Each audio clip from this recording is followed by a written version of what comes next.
Le monde est rempli de mystères, des événements étranges et parfois des photos qui défient toute logique. Aujourd'hui, nous allons découvrir 5 photos mystérieuses qui encore aujourd'hui laissent planer le doute et alimentent les théories les plus folles. Fantômes, ovnis, créatures étranges, prépare-toi à plonger dans l'inexplicable. Le fantôme de la ferme Cooper.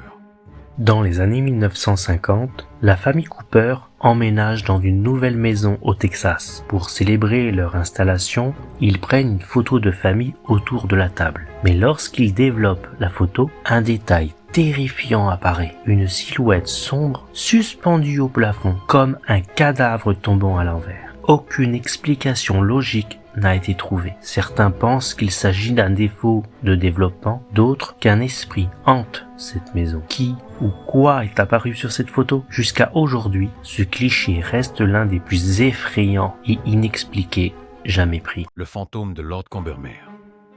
En 1891, Cybele Corbett, une photographe passionnée, prend un cliché du salon de la bibliothèque de l'abbaye de Combermere, en Angleterre. La pièce est censée être vide, mais une fois la photo développée, une silhouette fantomatique apparaît assise dans un fauteuil. Ce qui rend cette image encore plus troublante, c'est que Lord Combermere, l'ancien propriétaire des lieux, venait d'être enterré à ce moment précis. Les serviteurs de la maison ont tous affirmé qu'il n'y avait personne dans la pièce au moment de la prise de vue. Alors, s'agit-il d'un jeu de lumière, d'un défaut photographique ou bien d'une véritable apparition du défunt revenant hanter son domaine? Quoi qu'il en soit, cette photo reste l'un des clichés paranormaux les plus célèbres et inexpliqués à ce jour. La Dame Brune de Raynham Hall.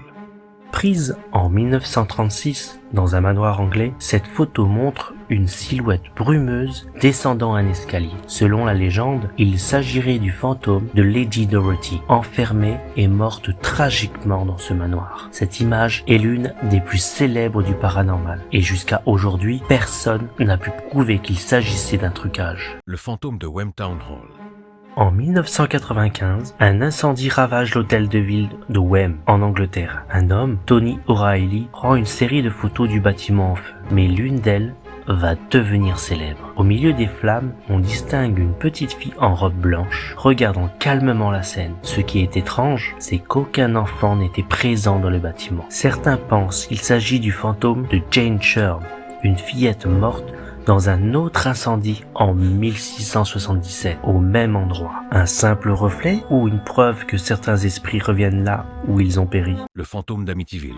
En 1974, un massacre macabre secoue la maison du 112 Ocean Avenue à Amityville, New York. Ronald DeFeo Jr. assassine froidement toute sa famille dans leur sommeil. En 1976, des enquêteurs paranormaux, Ed et Lorraine Warren, sont appelés pour enquêter sur la maison maudite. Au cours de leur investigation, une série de clichés est prise avec une caméra infrarouge, et l'un d'eux va devenir l'une des photos les plus troublantes de tous les temps. Sur l'image, on distingue clairement un petit garçon au regard terrifiant, ses yeux blancs brillant dans l'obscurité. Le plus effrayant, c'est qu'il ressemble étrangement à John Matthew DeFeo, l'un des enfants assassinés dans la maison, alors qu'aucun enfant n'était présent lors de l'enquête. Les sceptiques suggèrent qu'il s'agit d'un simple effet d'ombre ou d'une manipulation, mais personne n'a jamais réussi à expliquer comment cette silhouette d'enfant est apparue sur la photo. S'agit-il du véritable fantôme d'un des enfants assassinés, piégé pour l'éternité dans la maison d'Amityville? Alors, laquelle de ces photos t'a le plus troublé? Si tu as regardé la vidéo jusqu'au bout, écris fantôme en commentaire. Abonne-toi et active la cloche pour ne rien manquer.